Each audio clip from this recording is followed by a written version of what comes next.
से छोड़कर एक पार्क की तरफ मोड़ दी, जहाँ उसने एक छोटी लड़की को टक्कर मार के घायल भी कर दिया। जैसे ही गिडियन ने उस घायल लड़की को थामे हुए उसकी माँ को देखा तो उसे बहुत बुरा लगा। उसने गुस्से से भरकर अपनी टीम को कहा कि किसी भी कीमत पर हमें इस आदमी को पकड़ना ही है। जल्द ही अपनी टेक्नोलॉजी की मदद से उन्होंने चोर की पहचान कर ली। ये है जैक, एक पुराना अपराधी। ये उसकी 5वीं चोरी थी। जैक ने ग्लव्स पहने हुए थे और अपने खिलाफ एक भी सबूत नहीं छोड़ा। काफी ढूंढने के बाद आखिरकार उन्हें जैक का एक ग्लव मिल गया। वो ग्लव पुलिस के कुत्ते को सुंघाया गया और जल्द ही वो जैक की गाड़ी तक पहुंच गए, जो उसने चोरी के दौरान इस्तेमाल की थी। कुत्ता थोड़ा बेचैन होकर आगे बढ़ने लगा। ऑफिसर्स ने उसे चिल्लाते हुए वापस बुलाया, क्योंकि वो आग लगी हुई गाड़ी बहुत खतरनाक थी। लेकिन कुत्ता नहीं माना और उसने धमाके में अपनी एक टांग खो दी।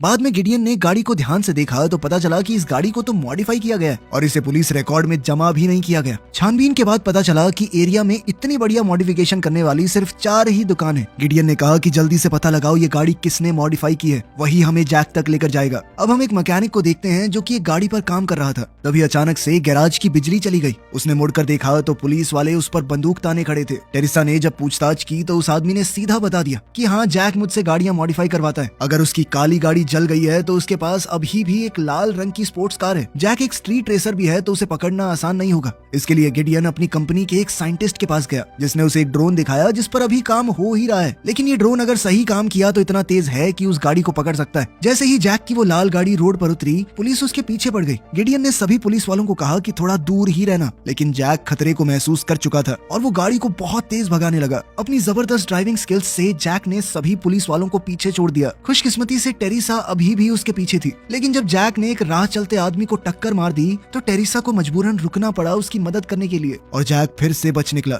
इतने में गिडियन ने उस ड्रोन को जैक के पीछे भेज दिया था और वो इस सब की लाइव फुटेज देख पा रहे थे। लेकिन कुछ ही पल बाद एक टनल में सिग्नल टूट गया, ड्रोन का कनेक्शन टूटा और जैक दोबारा से बच निकला। टेरिसा ने सब कुछ देखते हुए गिडियन से कहा कि हम कमजोर नहीं हैं, बात सिर्फ ये है कि हमें पब्लिक की चिंता है। जबकि जैक को फर्क नहीं पड़ता अगर उसकी गाड़ी के आगे आके भी कोई मर जाए। शाम को गिडियन टेरिसा के घर गया, जहाँ उसका बच्चा खिलौने वाली कार से खेल रहा था। ये देखते ही गिडियन के दिमाग में एक आइडिया आया। अब गिडियन अपने साइंटिस्ट के पास गया और उसने कहा कि बाइक्स को मॉडिफाई करो। बाइक से किसी को टक्कर लगने का डर थोड़ा कम है, तो पुलिस वाले बाइक को थोड़ा तेज भगा पाएंगे और ऊपर से वो छोटी गलियों से होते हुए उसे पकड़ सकते हैं। और अगली बार जब जैक पुलिस से भाग रहा था तो इन खास बाइक्स ने स्पाइक स्ट्रिप पीछे छोड़ दी, जिससे जैक की गाड़ी का टायर फट गया और वो आगे जाकर क्रैश हो गई। जब वो वहाँ से भागने की कोशिश करने लगा तो पुलिस ने उस पर गोली चलाकर उसे ढेर कर दिया। इसके बाद गिडियन और टेरिसा हॉस्पिटल में उस बच्ची से मिलने गए और उन्होंने बच्ची की माँ को खुशखबरी दी कि आपकी बेटी को नुकसान पहुंचाने वाला वो चोर पकड़ा गया।